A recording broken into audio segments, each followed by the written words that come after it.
Y bueno, buenas tardes. Hoy vamos a dar comienzo nuevamente a un curso de ecografía. Vamos a retomar repitiendo algunas clases. Vamos a volver a empezar en el módulo de obstetricia y ginecología.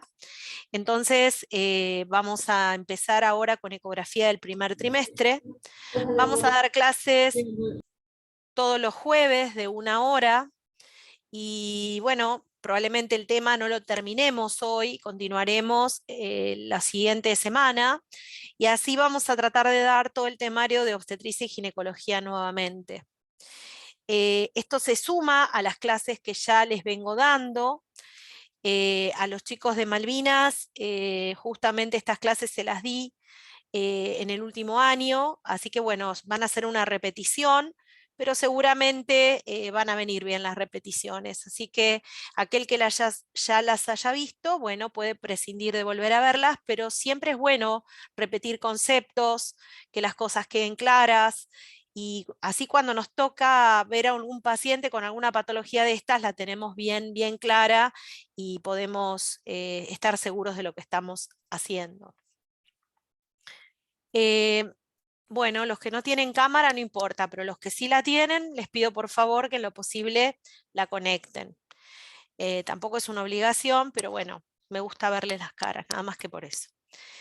Eh, Muy bien, así me gusta, mirá qué linda esa imagen. Dice Doppler.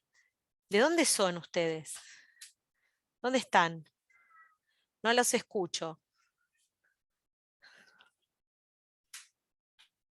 Bueno, no importa, si no lo escriben en el chat.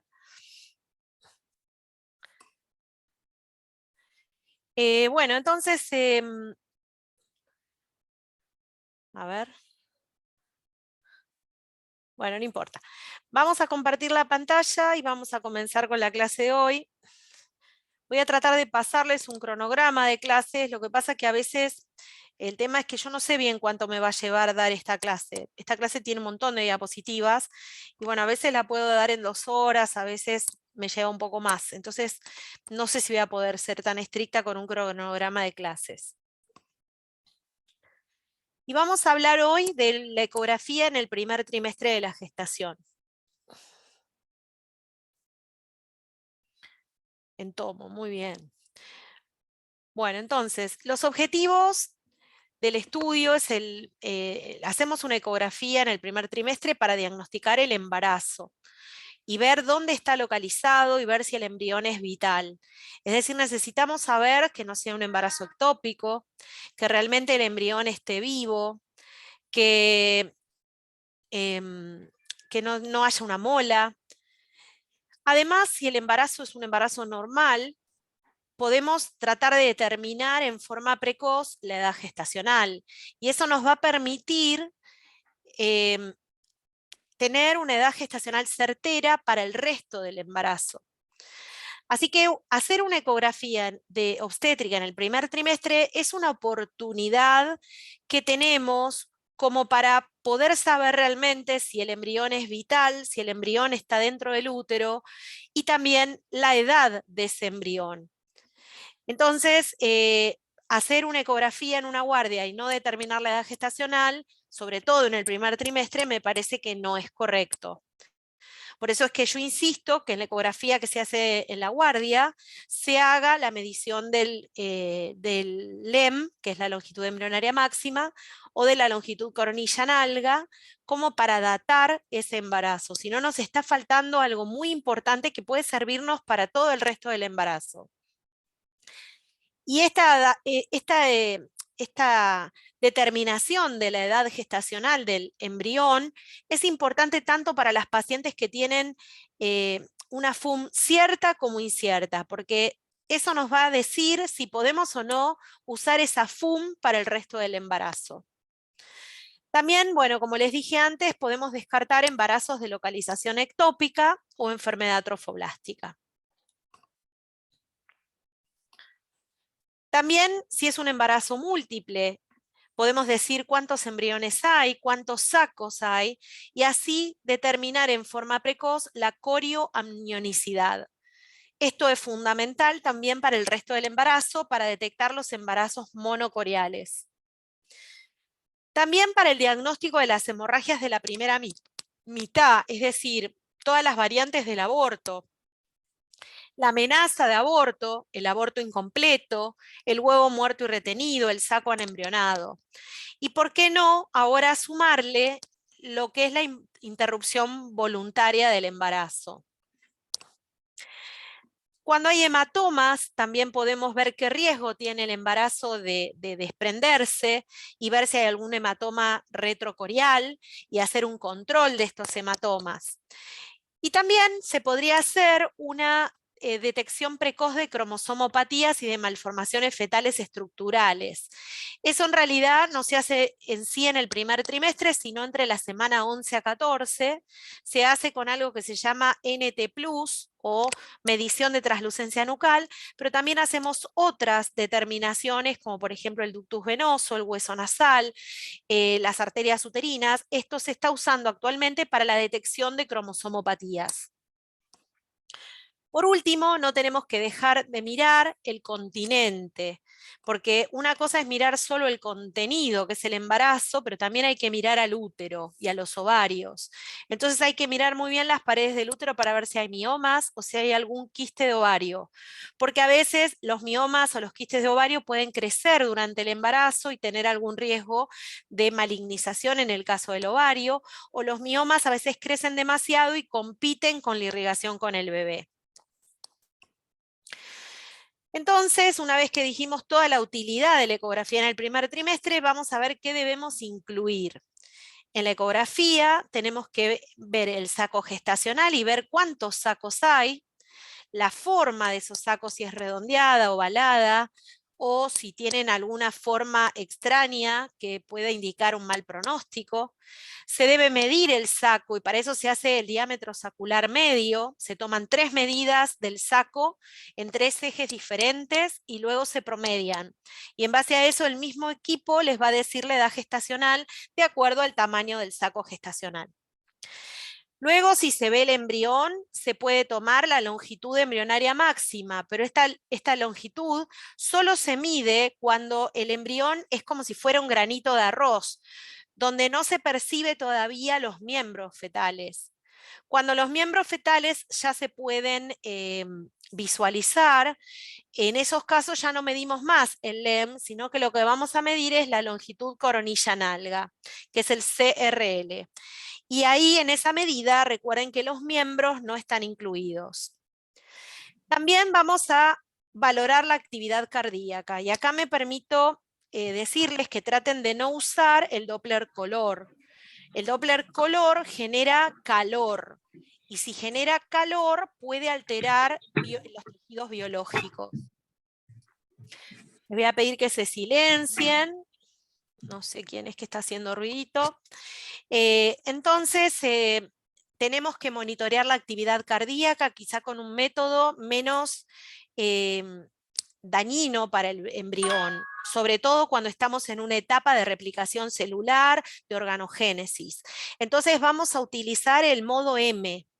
El modo M es un tipo de ecografía donde uno pone el cursor a nivel del corazón fetal y vamos a ver unas rayas, que normalmente son rayas planas, pero cuando algo se mueve, las rayas oscilan. Y entonces esa oscilación nos permite medir la frecuencia cardíaca y evitamos ponerle Doppler. Si no tuviéramos el modo M o no sabemos bien cómo usarlo, quizá podemos usar el Doppler pulsado, pero recuerden que lo que no hay que usar es el Doppler color. ¿Se escucha bien o me escuchan cortado? Pasa Perfecto, tranquila. doctora.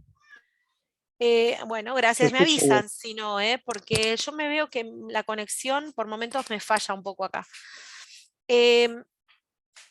Otra estructura que tenemos que mirar es el saco vitelino. El saco vitelino es una estructura transitoria que se ve sobre todo en el primer trimestre, que está ubicado por fuera de la cavidad amniótica, en una cavidad que se llama cavidad celómica. y se relaciona sobre todo con el cordón umbilical. Entonces, acá estamos viendo un embrión dentro de la cavidad amniótica, el cordón, y por fuera de esta cavidad existe una cavidad que se llama celómica, que es donde va a estar el saco vitelino. Pero este saco vitelino va a involucionar y se va a ver cada vez más chico hasta que se deja de ver. Y bueno, es parte también de evaluar una estructura más que hay que ver que sea normal. Otra cosa que vamos a evaluar son las membranas, el corion, lo que va a ser la futura placenta. Hay que ver en qué cara del útero va a estar esa placenta. Y ver también la ecoestructura y ver que no haya un hematoma retrocorial. La cavidad amniótica, vamos a mirar, y el líquido, que el líquido sea anecoico, porque si el líquido es particulado, tiene otra ecogenicidad, puede ser algo patológico.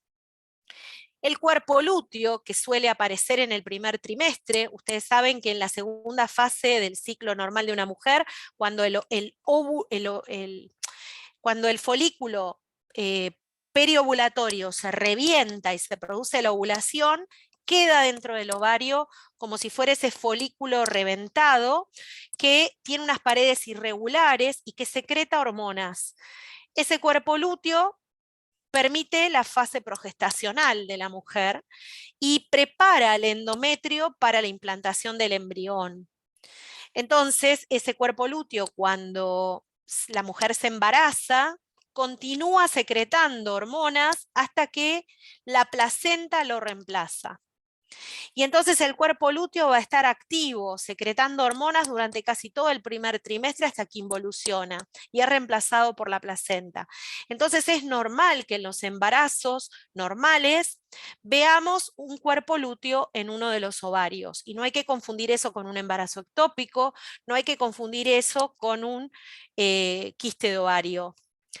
Y también en los embarazos ectópicos va a haber este cuerpo lúteo. Así que cuidado porque no hay que confundirlo con otras cosas. Y por último, como les dije, tenemos que incluir también la valoración del útero y los anexos porque puede haber patología preexistente al embarazo. ¿Y qué terminología vamos a utilizar? En algunos países se le llama embrión hasta las 10 semanas y luego se lo llama feto porque se basan en la embriogénesis.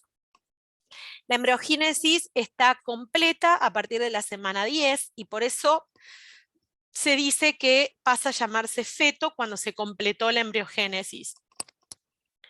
Nosotros, bueno, algunos utilizan estos términos de esta manera en nuestro país, pero otros nos guiamos más por la osificación. Y llamamos embrión y también le decimos corion en vez de placenta hasta la semana 12 y después de la semana 12 le decimos feto y placenta. ¿Y por qué? Porque después de la semana 12 el feto ya está osificado y si uno quiere hacer un legrado hay que primero darle algo para que expulse al feto, a la paciente. ¿Por qué? Porque si intentamos legrar a un embarazo de más de 12 semanas, pueden quedar fragmentos óseos. Entonces, para evitar esto, es que se traza esta línea en las 12 semanas para decir embrión antes y feto después. Pero bueno, puede haber alguien que les cuestione, alguien que se base más en la terminología de otros países y que les diga que en realidad es hasta la semana 10. Y acá estamos viendo cómo progresa el óvulo desde el ovario hasta el útero. Vemos cómo el óvulo es liberado desde el ovario a la trompa durante la ovulación, luego es fecundado dentro de las trompas, luego empieza la replicación celular y se forma el cigoto de una célula, luego empieza la de 2 células, 4, 8, 16, la mórula, luego el blastocisto, y finalmente el día 21 del ciclo se produce, o sea, una semana después de la ovulación, se produce la implantación del producto de la gestación dentro de la cavidad uterina. Entonces, esta migración dura aproximadamente una semana y por eso nosotros no podemos ver el embarazo por ecografía hasta más o menos que haya una amenorrea de 4 semanas y media. Algunos dicen 5 semanas. Recién ahí podemos empezar a ver el saco gestacional en el útero. Entonces, no existe la ecografía de la subunidad beta, le digo yo. Esa paciente que se hace un EVA-test y le da positivo y automáticamente viene a hacerse una ecografía queriendo ver el embarazo. Eso no podemos hacer una ecografía así porque no vamos a ver nada y eso va a llevar a malinterpretaciones. La primera ecografía del embarazo se dice que se puede ver algo recién a partir de la semana 5, pero en realidad la ecografía la vamos a indicar a partir de la semana 8, 9, donde ahí ya podemos ver un embrión y si tiene o no latidos. Y en realidad en otros países la primera ecografía del embarazo la hacen recién entre la semana 11 a 14.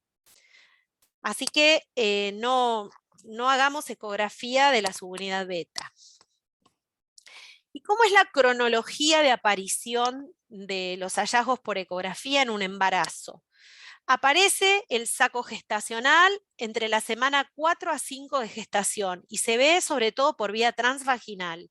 Es importante para datar la edad gestacional y cuando vemos un saco, bueno, podemos sumar un más menos de una semana o de 7 días. Algunos dicen 5 días. Luego va a aparecer el saco vitelino. El saco vitelino aparece entre las semanas 5 a 6. Luego aparece el botón embrionario, que es un puntito que aparece en una de los extremos del saco vitelino, como si fuera un signo de un anillo de diamante. Y este botón embrionario aparece en las semanas 6 a 7, y luego ese embrión, en vez de ser un punto, empieza a crecer y ya se ve un embrión con forma alargada, y ahí podemos medir la longitud embrionaria máxima. Cuando vemos ya el embrión un poquito más alargado, vamos a poder ver si tiene o no latido cardíaco. Cuando es un botón embrionario, a veces el corazón todavía no lo podemos apreciar bien. Así que el latido cardíaco recién lo vamos a ver alrededor de la semana 7. Obviamente, todo esto lo vemos mejor por vía transvaginal. Se dice que tiene que haber actividad cardíaca cuando la longitud coronaria cráneo-caudal mide al menos 5 milímetros. Si el embrión mide 5 milímetros, ya tenemos que poder ver si tiene o no latido. Y tenemos que certificar que el embarazo esté realmente dentro del útero. Y existen muchas imágenes que pueden simular un embarazo y que en realidad no lo son. Entonces, ¿qué tenemos que ver? Tenemos que tratar de ver que el cuello, ¿sí? Que las paredes del cuello presenten continuidad con las paredes uterinas. Y de esa manera ver que el saco gestacional está realmente dentro de la cavidad uterina. Y de esa manera no equivocarnos de que es un embarazo ectópico.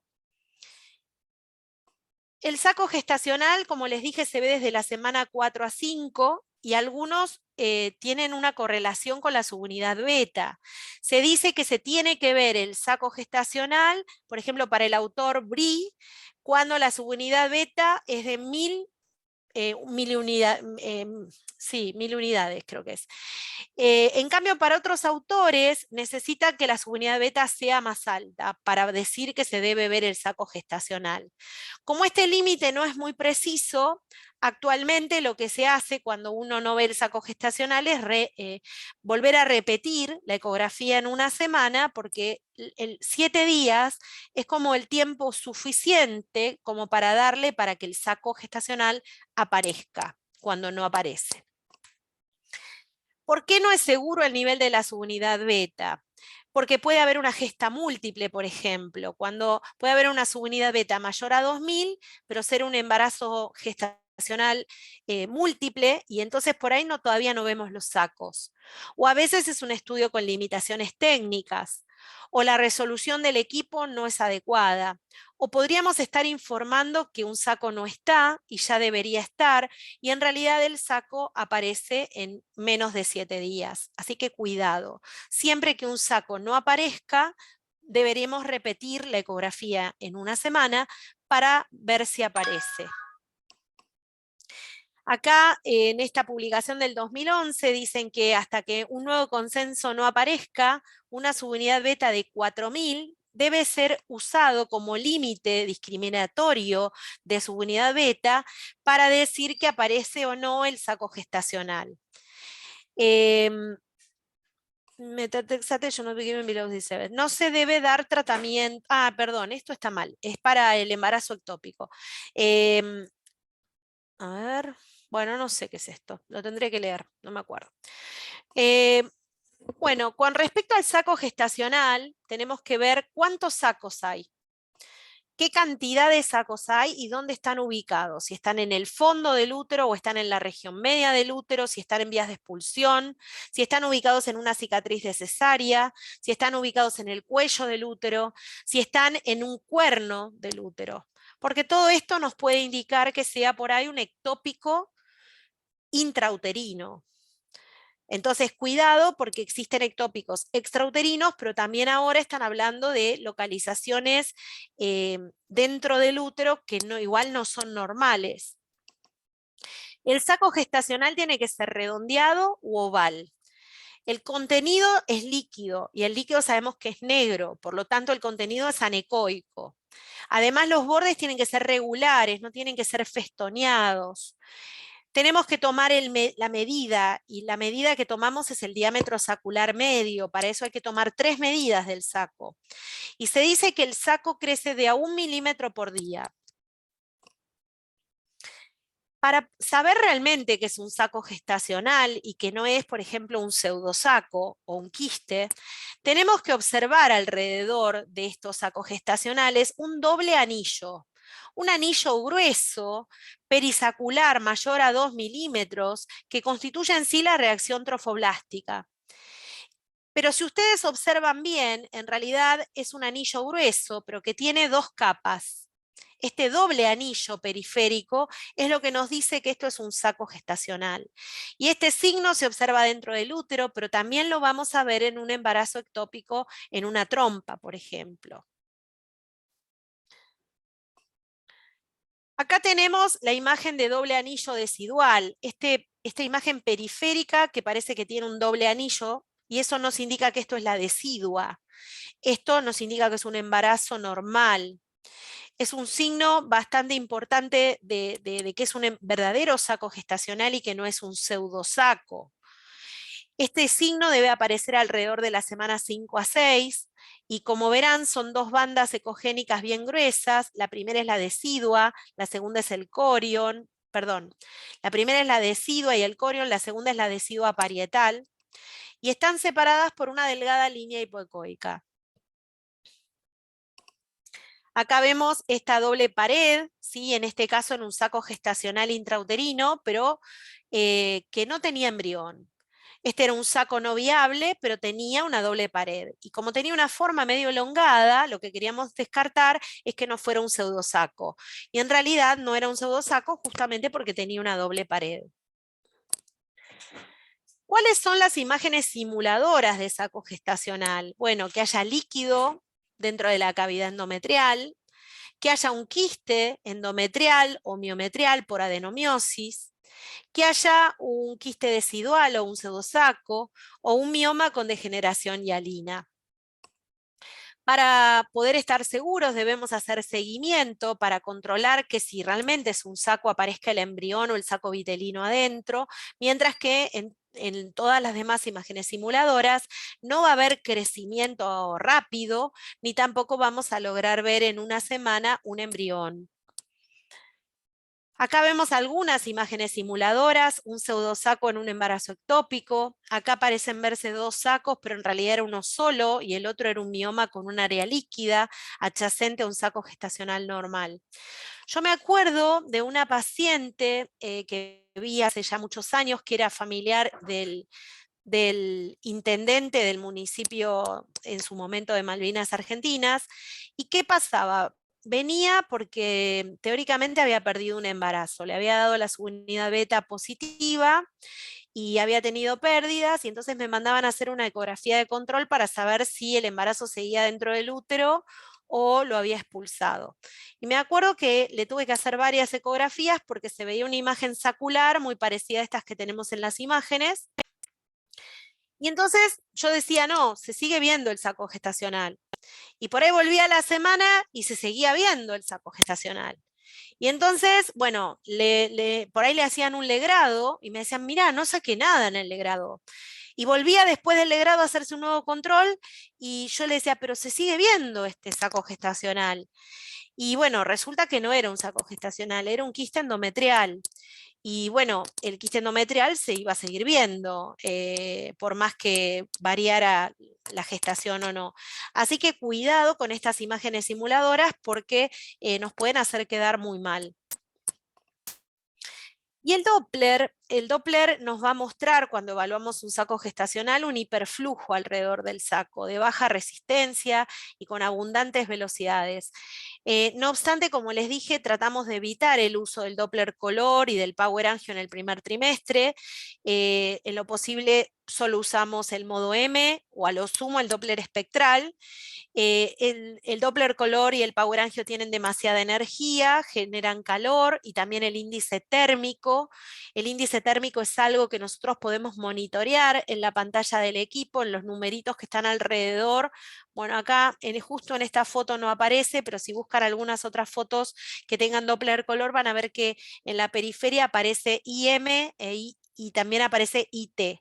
IM es índice mecánico, IT es índice térmico y eso les permite hacer un monitoreo de estas cosas. Y bueno, el diámetro sacular medio es una de las medidas que utilizamos para evaluar el saco, no es difícil de medir, por eso aquellos de ustedes que estén empezando a hacer guardia y les toca ver una ecografía del primer trimestre, es una medida sumamente básica y fácil de hacer, que no requiere entrenamiento y que ustedes la pueden hacer perfectamente.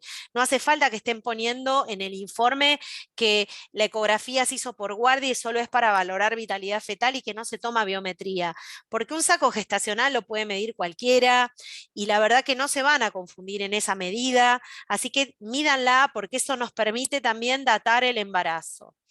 Esta medida sobre todo la vamos a usar cuando no vemos embrión. Si el embrión ya está, quizás hay que medir más al embrión que el diámetro sacular medio, pero cuando el embrión no está, podemos tomar la medida del saco vitelino, pero también del diámetro sacular medio del saco. Y es útil para estimar la muerte embrionaria precoz, porque se dice que cuando el diámetro sacular medio es mayor a 25 milímetros y dentro del saco no se ve ni el saco vitelino ni el embrión, eso es un diagnóstico de muerte embrionaria precoz o de saco anembrionado. No obstante, cuando vean un saco de más de 25 milímetros, bueno, la mejor práctica es repetir la ecografía en una semana, o a lo sumo pedir un dosaje seriado de subunidad beta para ver que la subunidad beta duplique en 48 horas. Si no duplica en 48 horas es porque el embarazo está evolucionando mal. Y acá tenemos un ejemplo de cómo medimos el diámetro sacular medio. Hacemos un corte transversal del saco y un corte longitudinal y hacemos las tres medidas y el mismo equipo nos las promedia. Traten de magnificar suficientemente al saco gestacional, medir bien desde la interfaz entre el líquido y la parte sólida o de las partes blandas, y promediar los tres diámetros. El saco se mide de pared interna a pared interna, no. El saco vitelino se mide, bueno, el saco gestacional también se mide de pared interna a pared interna. Ven cómo está medido acá que no se incluye a la pared en la medida, sino que lo que se mide es un poco la luz, el líquido. El saco vitelino. Sabemos que por cada embrión tiene que haber un saco vitelino. No es normal que veamos un embrión con dos sacos vitelinos, eso es patológico. Y también los sacos vitelinos nos permiten saber también si es un embarazo doble. Ese saco vitelino va a aparecer dentro de un espacio que se llama celómico o coriónico, que está fuera del espacio amniótico y aparece alrededor de la semana 6. Este saco vitelino aparece antes que el embrión, es un signo de buen pronóstico del embarazo. Debe aparecer antes de que el saco gestacional mida alrededor de 21 o 25 milímetros. Se ve como si fuera un globito, como si fuera un anillo ecogénico con el centro anecoico.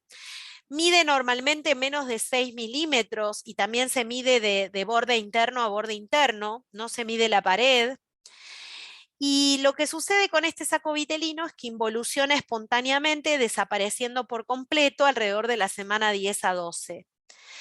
Cuando la forma de este saco vitelino está alterada o tiene las paredes más blancas y también con calcificaciones, o es un saco muy grande de más de 6 milímetros, todos estos son criterios de mal pronóstico para el embarazo del primer trimestre y pueden indicarnos que ese embarazo va a fallar y que probablemente se detenga el embarazo o que tenga malformaciones. Acá en estas fotos estamos viendo un saco vitelino normal y acá una pieza de anatomía patológica con el saco vitelino. Yo le digo que parece como un globito de cumpleaños, es el embrión que salió de un cumpleaños y viene con el globito. Y a veces se calcifica y cuando lo vemos calcificado esto es un signo de mal pronóstico. Como verán se mide de interno a interno. Permite confirmar que la imagen líquida intrauterina corresponde a un saco gestacional y no a un pseudosaco. Otorga además una idea aproximada de la edad gestacional porque aparece alrededor de la semana 6. Nos permite además ver dónde va a aparecer el embrión, porque ustedes saben que el embrión va a aparecer en uno de los extremos de este saco vitelino y va a formar lo que se llama el signo del anillo de diamante. Entonces no es que el embrión va a aparecer flotando en cualquier parte del líquido del saco, sino que va a estar asociado al saco vitelino. Permite predecir la amnionicidad en embarazos múltiples, ya que de la cantidad de sacos vitelinos es la cantidad de embriones que tenemos que ver. Y puede alterar su morfología o tamaño cuando la evolución del embarazo es anormal, es decir, tamaño mayor a 6 milímetros es patológico. Y acá tenemos algunas patologías del saco vitelino. Vemos acá el saco vitelino y vemos que hay un embrión acá, ¿sí? Este embrión tiene una forma un poco extraña. Acá vemos el embrión y vemos una burbuja del romboencéfalo en la porción cefálica que es normal. Esto es un embrión normal. No se asusten cuando está esta imagen en la cabeza del embrión, porque esto es un hallazgo normal. Vemos el cordón umbilical y vemos el saco vitelino asociado al embrión. Otra cosa que vemos es cómo este embrión está dentro de la cavidad amniótica, pero el saco vitelino se encuentra fuera de esta cavidad en lo que se llama la cavidad celómica. Y vemos también cómo este saco vitelino se encuentra conectado al intestino del embrión a través de un pequeño ducto que después involuciona. Y esto tiene que ver también con el cordón umbilical. Acá vemos un saco vitelino dentro de un saco gestacional. Acá otro saco vitelino grande. Habría que medirlo y ver si es más de 6. Acá vemos 2 sacos vitelinos y un solo embrión. Esto no es normal. Acá vemos un embrión y el saco vitelino como si estuviera ocupado por algo adentro. Y esto tampoco es normal.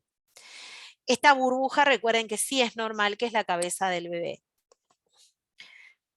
Y como les dije, no es lo mismo el amnios, que es este líquido que rodea al embrión o al feto, mientras que esta otra cavidad que está por fuera, que es donde está el saco vitelino, esto es la cavidad celómica. Esta cavidad celómica se va reduciendo a medida que progresa el embarazo y crece el embrión, y se termina cerrando, así como el saco vitelino termina desapareciendo. Tengan cuidado porque a veces esta imagen en realidad no es el saco vitelino grande, sino que es el amnios. El amnios y la cavidad celómica que está por fuera y capaz que el embrión está acá adentro. A diferencia de esta otra que vemos acá, que esto es un saco vitelino grande. Acá vemos otro saco vitelino, en este caso calcificado. Esto es un signo de mal pronóstico. Acá José me pregunta que en el caso que se vean 2 sacos vitelinos y un embrión, solo se menciona y se sugiere control. Sí, tendrías que asegurarte bien de que no haya algún otro embrión en algún lado que vos te lo estás perdiendo y que no lo estás viendo. Ahora, si solamente ves un embrión con 2 sacos vitelinos, probablemente ese bebé sea un mal formado. Entonces lo mencionás y lo mandás a controlar. Acá tenemos más sacos vitelinos calcificados. Miren esto, horrible, muy calcificado. Esto era una foto en papel que la tuve que escanear. Y recuerden que en el embarazo ectópico también aparece el saco gestacional y dentro del saco gestacional también tenemos el saco vitelino. ¿Qué es el amnios? El amnios es esta membrana que rodea al embrión, que aparece alrededor de la semana 6,5, comienza siendo muy pequeña y vamos a ver que está el saco vitelino con el botón embrionario y la cavidad amniótica. Cuidado porque esto se puede confundir con un doble saco vitelino y en realidad no lo es. Comienza siendo pequeña y va aumentando de tamaño hasta que finalmente lo que se cierra es la cavidad celómica, el saco vitelino queda por fuera de esta cavidad amniótica y al cerrarse la cavidad celómica se pega la membrana amniótica a las paredes del útero.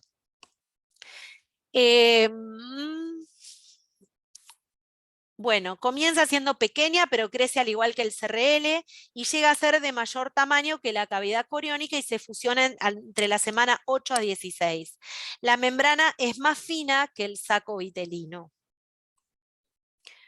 Y acá tenemos un poco la explicación, ¿no? El embrión crece de esto, que es el saco amniótico, tiene el cordón y el cordón se comunica con la placenta o el corión frondoso y la decidua basal, pero fíjense acá que colgando del cordón está esto que es el saco vitelino y toda esta cavidad que está por fuera de la cavidad amniótica, esto es la cavidad celómica. El embrión lo vamos a ver a partir de la semana 6. Lo primero que vamos a ver del embrión es el signo del botón embrionario. Entonces vamos a ver el saco vitelino, que en uno de sus extremos tiene un engrosamiento focal. Ese engrosamiento focal es el botón embrionario y parece un anillo de diamante. Esto es lo que llamamos el signo del anillo de diamante, que es normal alrededor de la semana 6. Luego el embrión sigue creciendo y deja de ser un punto y se vuelve como si fuera un granito de arroz, alargado, donde la forma todavía no sabemos cuál de los dos extremos es el cefálico y cuál es el extremo caudal. Esto es lo que llamamos el estadio de somita, donde el embrión es lineal. Pero luego el embrión sigue creciendo y se empieza a curvar y se empieza a diferenciar bien lo que es el polo cefálico del polo caudal. Y bueno, así es un embrión alrededor de la semana 9. Y cuando crece un poquito más, ya lo vemos entre la semana 10 a 12, donde lo podemos medir. A veces ya no nos entra en la pantalla, pero le podemos medir la translucencia nucal. Voy a enchufar la computadora un segundito.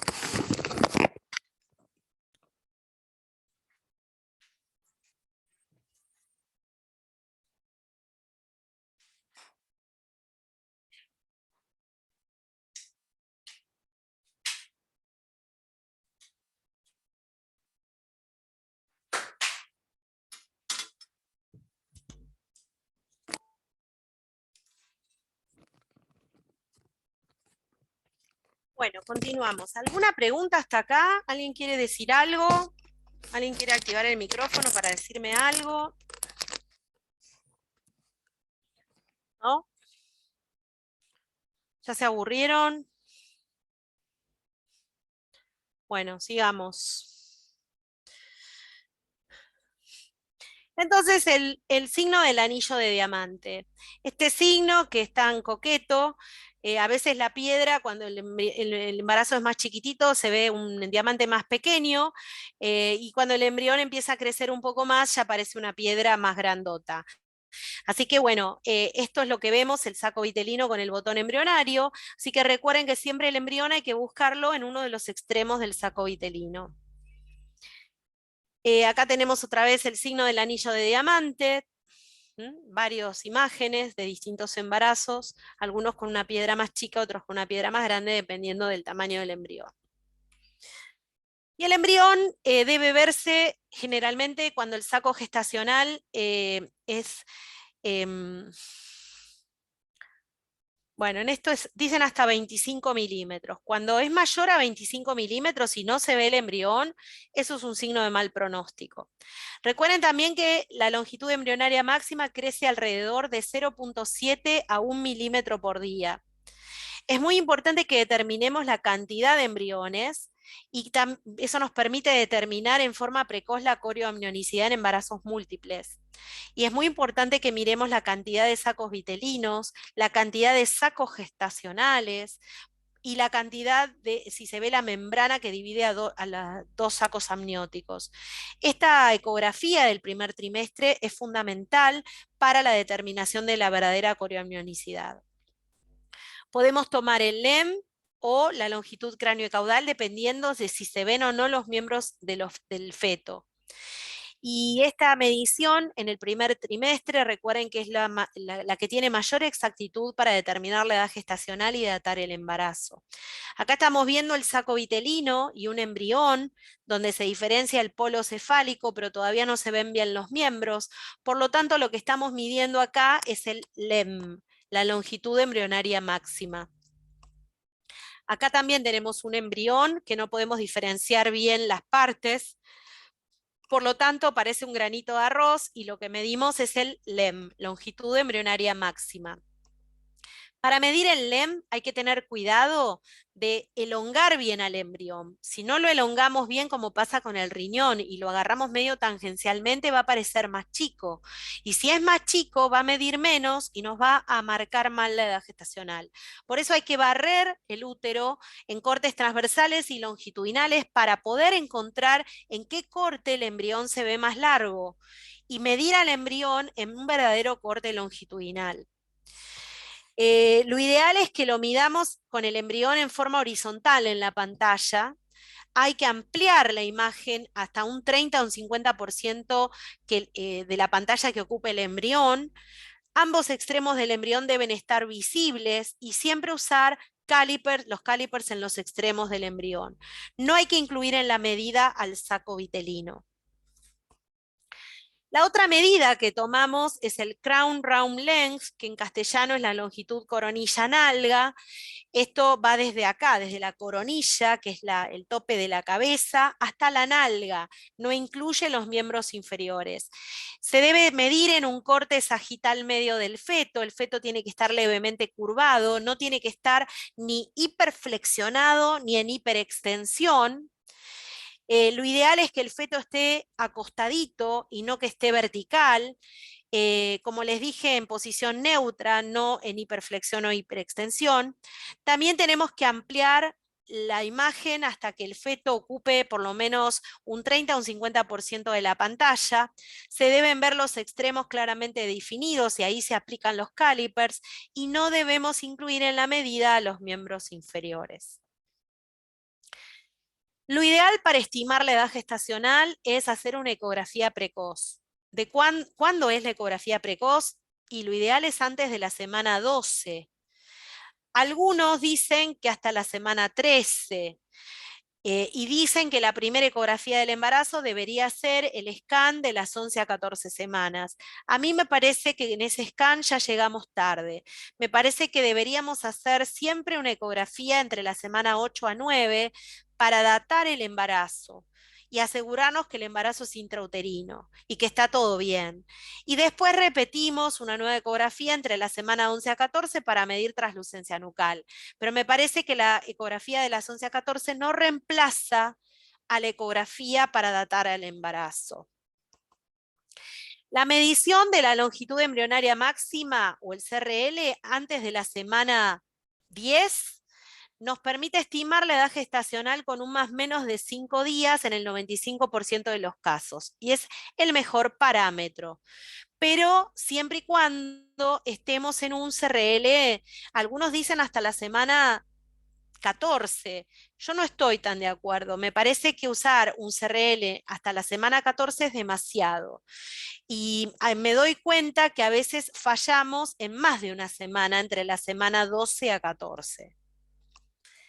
La actividad cardíaca aparece entre las semanas 6 a 7, se va a ver en embriones de más de 2 milímetros. La primera semana que vemos la actividad cardíaca va a ser una frecuencia cardíaca lenta, de aproximadamente 110 latidos por minuto. ¿Por qué? Porque predomina el tono parasimpático en el bebé. Luego, en la semana siguiente, se desarrolla el sistema simpático. Y entonces la frecuencia cambia y ahora el bebé que la semana pasada latía a 110, ahora en esta semana va a latir a 170. ¿Por qué? Porque hay un tono simpático dominante. Luego se equilibran los tonos simpático y parasimpático y entonces la frecuencia cardíaca va a permanecer constante a 140 latidos por minuto el resto del embarazo. Si encontramos una frecuencia aumentada, siempre nos fijamos que sea algo transitorio. Si vemos que el bebé se está moviendo, puede ser que encontremos una frecuencia por ahí de 180, pero dura unos segundos y luego el bebé se queda quieto y esa frecuencia disminuye.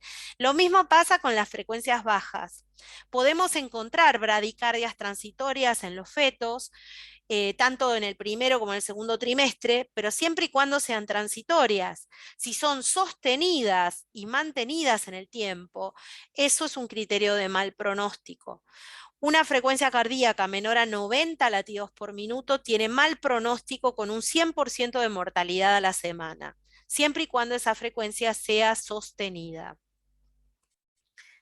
Cuando no logramos determinar la actividad cardíaca, debemos sugerir repetir la ecografía en una semana y correlacionar con clínica y subunidad beta. Acá tenemos la manera de ver la actividad cardíaca, acá tenemos el modo M, cómo atravesamos con esta línea la zona donde está el corazón fetal y vemos estas rayas, pero en el lugar donde el corazón se mueve tenemos estas rayas que se mueven. Acá estamos viendo cómo tenemos estas inflexiones de las rayas que nos marcan la frecuencia cardíaca y medimos la distancia entre dos inflexiones y ahí podemos calcular una frecuencia cardíaca de 178 latidos por minuto. En el Doppler pulsado vamos a obtener un espectro por cada latido, también se va a escuchar y a veces por eso nosotros no usamos el modo M, sino el Doppler espectral para hacer el registro del latido cardíaco para que la mamá lo escuche. Recuerden que hay que tratar de evitarlo.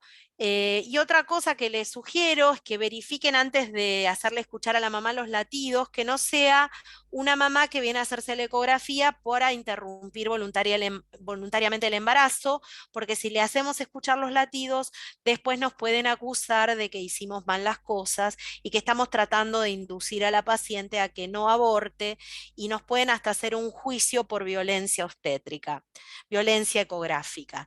Así que bueno, tengan cuidado antes de mostrar los latidos a una mamá, asegúrense realmente que no sea una mamá que quiere acabar con el embarazo. ¿Alguna pregunta hasta acá?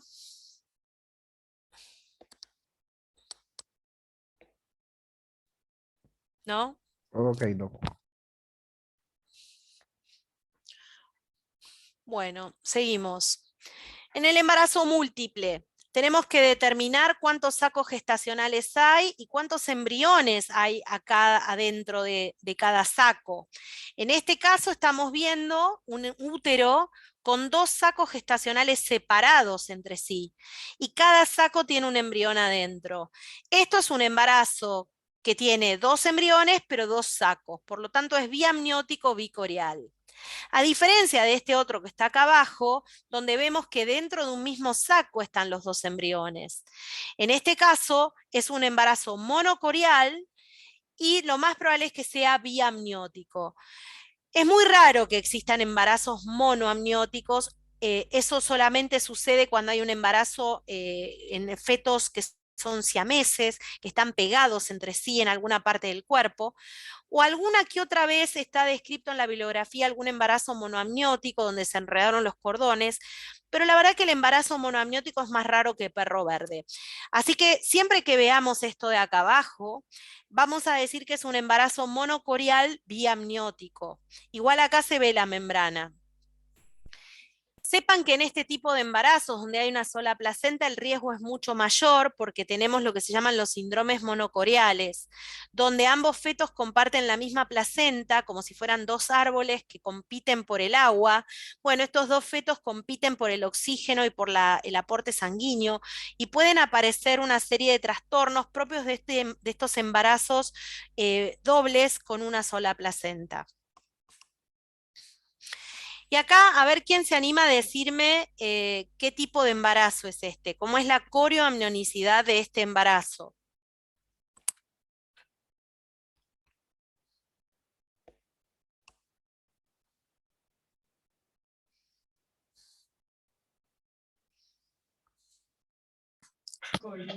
Doc, Bicorial Doc, ¿me escucha? triamniótico. puede ser Doc, ¿me escucha? Bicorial triamniótico. Eso, triamniótico. Muy Bicorial bien, triamniótico. muy bien. Entonces, esto en realidad lo vamos a decir primero que es un embarazo trigemelar. Una vez que dijimos que es trigemelar, decimos que es bicorial porque hay dos sacos y tiene 3 cavidades amnióticas. Entonces es bicorial triamniótico. Muy bien, excelente. Bueno, y también tenemos que ver el útero y los anexos, buscar siempre el cuerpo lúteo, como les dije antes. A veces se los puede evidenciar levemente particulado y a veces se acompaña de metrorragia, y eso nos puede decir que ese cuerpo lúteo está secretando menos progesterona de la que debería secretar, y por eso a veces termina en un aborto por una fase lútea inadecuada. Entonces, un cuerpo lúteo con un contenido particulado y sangrado nos habla por ahí de que que puede ser la causa del aborto o de lo que está provocando el sangrado.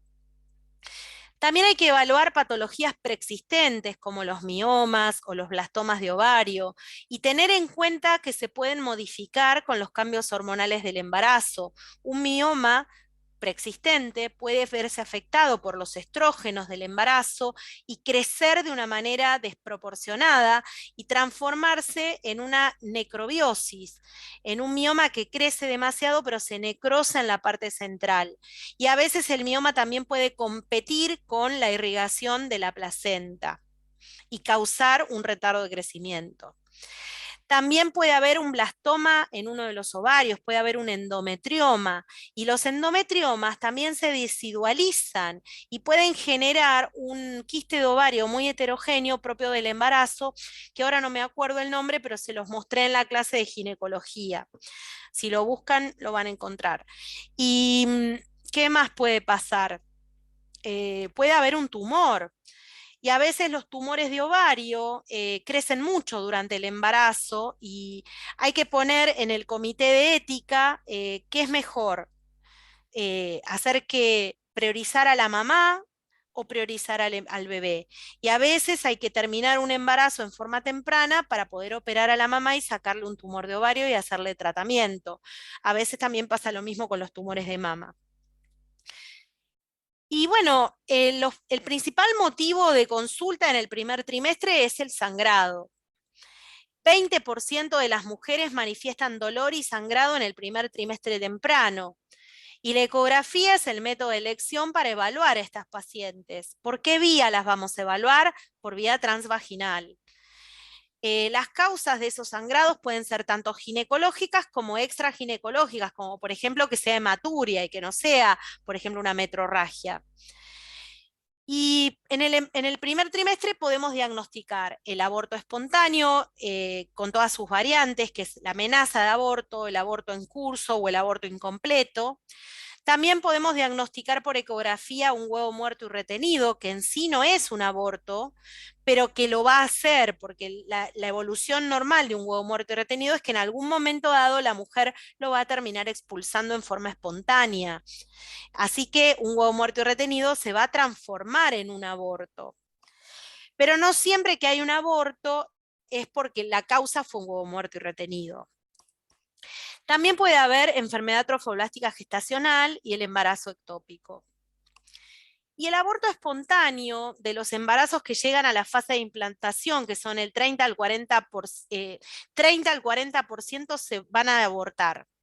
O sea que nosotros no siempre nos damos cuenta de los embarazos, solamente nos vamos a dar cuenta de los embarazos que llegan al diagnóstico clínico, es decir, los embarazos que dan su unidad beta positiva o que dan algún tipo de amenorrea, de atraso.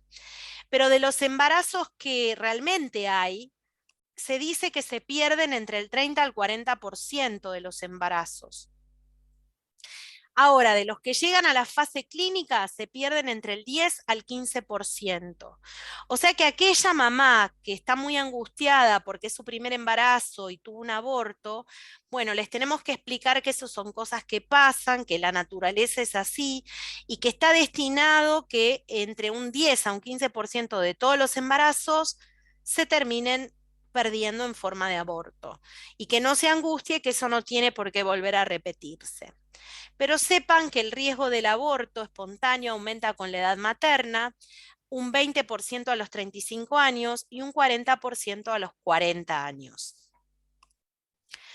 Según el momento de la evolución, el aborto vamos a decir que es amenaza de aborto cuando el embarazo todavía está dentro del útero y es viable, aborto en curso, que es cuando el saco gestacional está en plena expulsión, y según el material que se haya eliminado, puede ser que el aborto sea completo cuando no quedó nada o incompleto cuando quedan dentro del útero restos ovulares.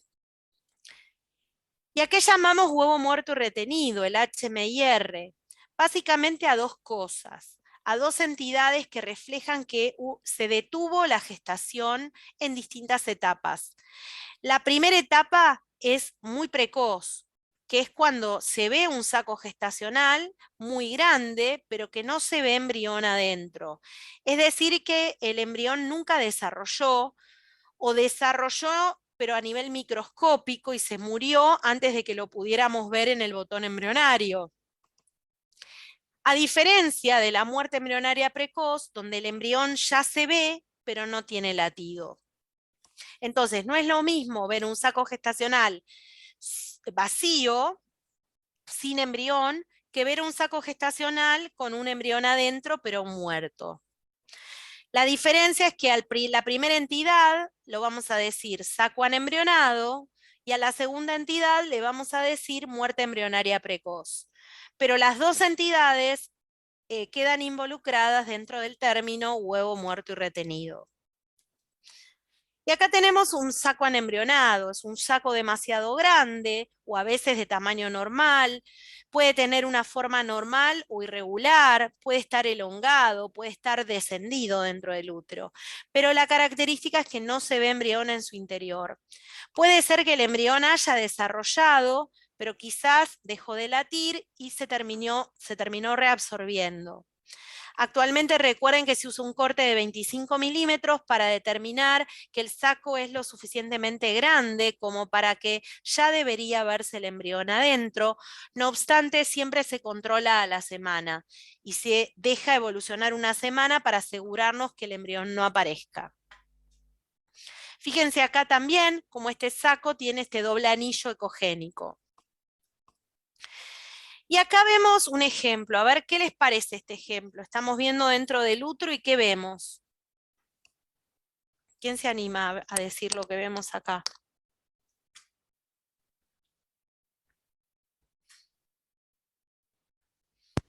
Doc, vemos un saco sin embrión, y uno con embrión y el otro está atrás, un saco anecoico sin embrión. ¿Quién habló? Soy Mauren, R1 del Hospital de Merlo. Muy bien, Mauren. Entonces estamos viendo dos sacos, pero de distinto tamaño, Mauren. Uno más grande y uno más chico. En el más grande tiene embrión y en el otro no se ve embrión. Entonces, Mauren, ¿cómo interpretarías vos esto? Puede ser un embarazo, puede ser un gemelar un gemelar que uno se haya formado y el otro no. Muy bien. ¿Y a quién se le ocurre alguna otra opción?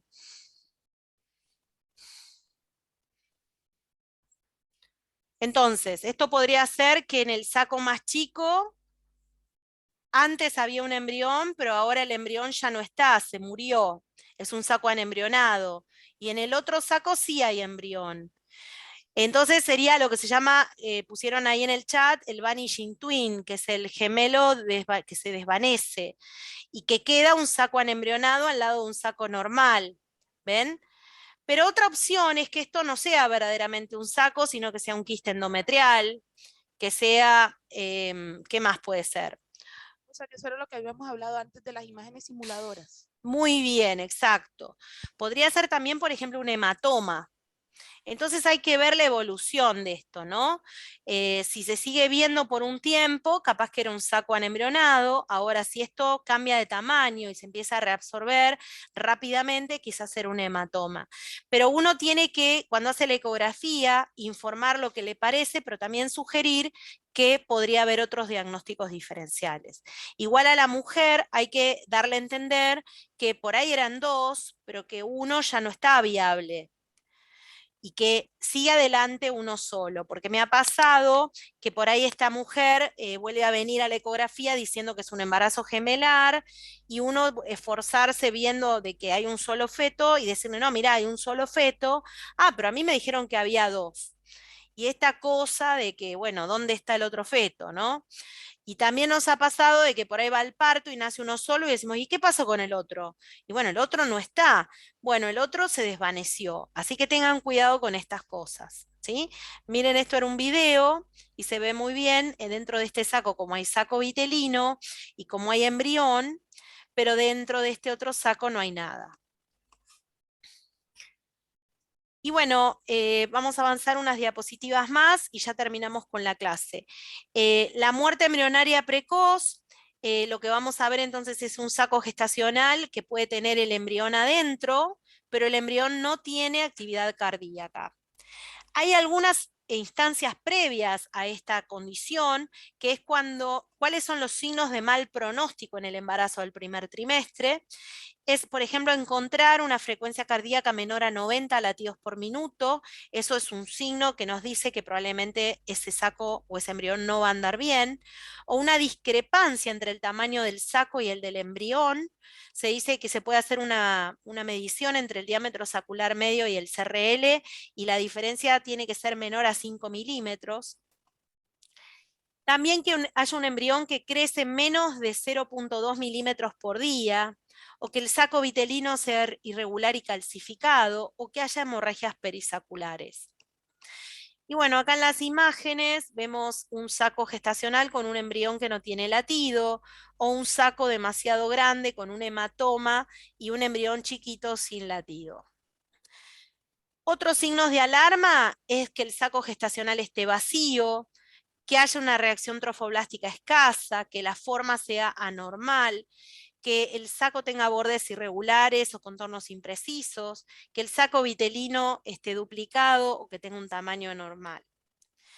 Y bueno, acá tenemos algunas imágenes. Acá tenemos un saco gestacional con un doble anillo, adentro está este embrión y también se ve el saco vitelino. Bueno, y hay que ver si tiene o no latido. Y los criterios de huevo muerto retenido es cuando hay un embrión de más de 7 milímetros sin actividad cardíaca, o un saco gestacional de más de 25 milímetros sin embrión. Siempre hay que reevaluar en 7 días y verificar que no aparezca el embrión.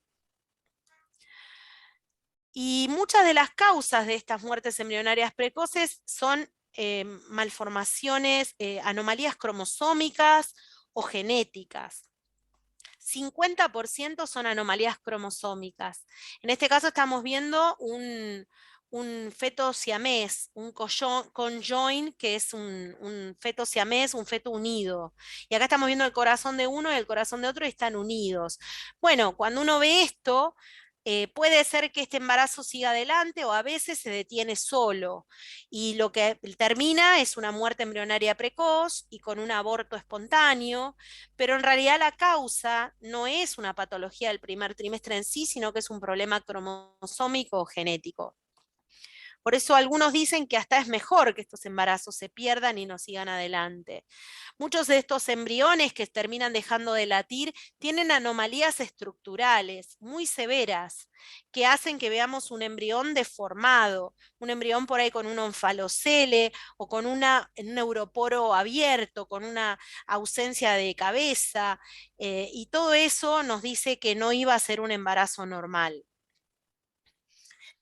El saco gestacional también podemos decir que es anormal cuando tiene un anillo periférico menor a 2 milímetros, o ese anillo no es tan ecogénico, o el saco es irregular y no tiene el doble anillo decidual. Acá vemos varios sacos gestacionales anormales, con toda esta irregularidad en los bordes, la falta del doble anillo. Acá otro saco gestacional alargado con un saco vitelino demasiado grande. Bueno, y acá vamos a dejar la clase de hoy para retomar más adelante con los hematomas. No sé si me quieren hacer alguna pregunta de esta clase. Espero que les haya gustado, ya me la han escuchado otras veces. Pero bueno, la idea es seguir interaccionando, que ustedes nos puedan preguntar sus dudas, que yo pueda como resaltar algunos conceptos importantes para que ustedes cuando están solos en las guardias frente a un paciente recuerden esta información y puedan aprovecharla para poder hacer mejor las cosas. Bueno, preguntas. Ahí la veo a Celeste, a Romina. Muy bien. Con las cámaras activas. Los demás me apagaron todas las cámaras. No sé si alguien me quiere decir algo, chicas. No sé si tienen algún comentario. Bueno. Bueno, para los chicos que trabajan en el... Sí, decime. No, que re linda la clase y no, por ahora, por acá dudas no. Gracias. Bueno, gracias. Lo que quería decirles a los chicos, sobre todo el San Lucas, que veo que en las guardias no realizan medidas en las ecografías obstétricas. Me parece bien que no lo hagan por ahí en la ecografía del segundo y tercer trimestre, si no lo saben hacer bien, porque eso puede influenciar en la medición del peso o de si es un feto con retardo de crecimiento y demás. Pero en el primer trimestre es muy importante que aprendan a medir. Y la verdad que no son medidas difíciles de realizar. Un diámetro sacular medio, una longitud embrionaria máxima, una longitud coronilla nalga, son fáciles de hacer. Aparte les sirve para practicar. Las ecografías de guardia son más bien sencillas, que vienen por ahí por algún sangrado. Entonces aprovechen a medir. Y si después hay alguna diferencia con algún otro estudio que tenga la paciente, bueno, vamos a ver por qué es la diferencia, si es que realmente es porque medí mal. Pero siempre pidan los estudios anteriores del paciente y verifiquen que la edad gestacional, cómo viene.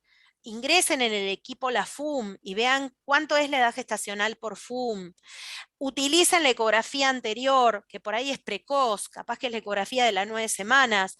Bueno, cargo esa ecografía en el equipo, que tengo manera de cargar la ecografía previa, qué día fue y qué edad gestacional tenía en ese momento, y el equipo me calcula cuál sería la edad gestacional al día de hoy por esa ecografía previa.